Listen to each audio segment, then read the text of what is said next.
Saudara-saudari, Injil kita pada hari ini diambil dari Injil Matius bab 22 ayat 34 sampai 40. Ketika orang-orang Farisi mendengar bahwa Yesus telah membungkam orang-orang Saduki, berkumpulah mereka. Seorang dari antaranya, seorang ahli Taurat, bertanya kepada Yesus hendak mencobai dia, "Guru, hukum manakah yang terbesar dalam hukum Taurat?" Yesus menjawab, "Kasihilah Tuhan Allahmu dengan segenap hatimu, dengan segenap jiwamu, dan segenap akal budimu. Itulah hukum yang utama dan yang pertama.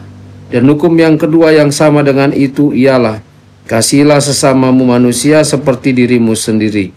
Pada kedua hukum inilah tergantung seluruh hukum Taurat dan kitab para nabi." Demikianlah sabda Tuhan. Terpujilah Kristus.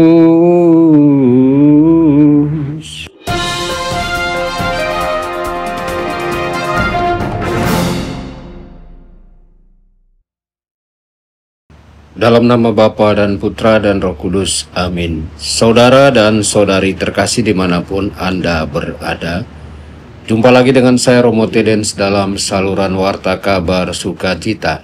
Semoga Anda semua dimanapun berada senantiasa dalam keadaan sehat dan bahagia.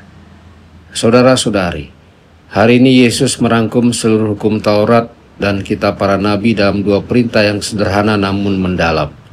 Kasihilah Tuhan Allahmu dengan segenap hatimu, dengan segenap jiwamu, dan dengan segenap akal budimu.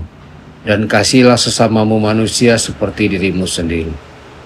Inilah jantung iman Kristiani, kasih kepada Allah dan kasih kepada sesama.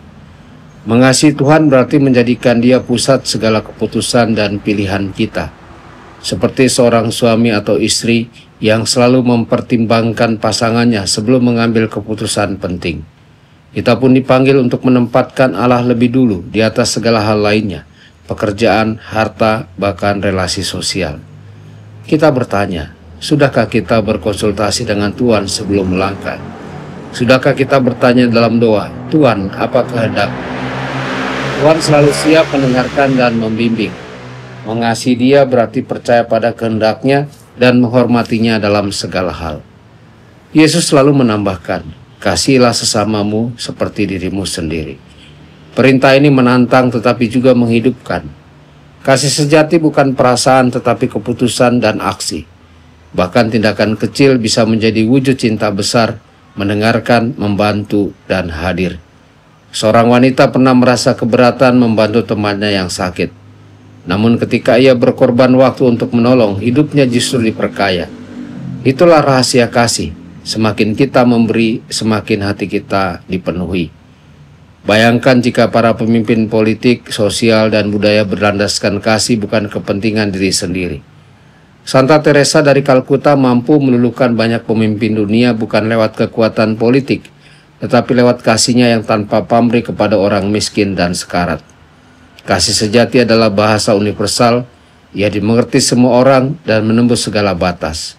Sebagai murid Kristus, kita dipanggil untuk bersaksi lewat kasih, bukan hanya lewat kata-kata. Hari ini, gereja juga merayakan Santa Perawan Maria sebagai ratu. Bukan ratu dalam kemegahan duniawi, melainkan ratu kasih dan kerendahan hati. Sebagai Bunda Kristus Raja, Maria adalah teladan sempurna dari dua perintah kasih ini. Ia mengasihi Allah dengan seluruh keberadaannya, menerima kehendak Tuhan tanpa syarat saat berkata, "Aku ini hamba Tuhan, terjadilah padaku menurut perkataanmu." Ia mengasihi sesama dengan pergi menolong Elizabeth, menemani Yesus di jalan salib, dan berdoa bagi gereja sepanjang zaman. Maria adalah ratu karena hatinya penuh kasih. Ia mengajarkan bahwa kemuliaan sejati adalah melayani dengan kasih, bukan memerintah dengan kuasa. Saudara-saudari, Yesus tidak memberi kita hukum yang baru, tetapi Ia mengembalikan kita pada inti dari seluruh hukum, yakni kasih. Hukum kasih ini adalah undangan untuk mengubah dunia mulai dari hati kita sendiri. Marilah kita mencintai Tuhan lebih dari segalanya, menyatakan kasih kepada sesama dalam segala tindakan nyata, dan mengikuti teladan Maria, Ratu yang setia dan penuh kasih, yang selalu menuntun kita kepada Kristus, Raja Kasih yang sejati. Tuhan Yesus memberkati Anda semua. Sabda Allah adalah kebenaran.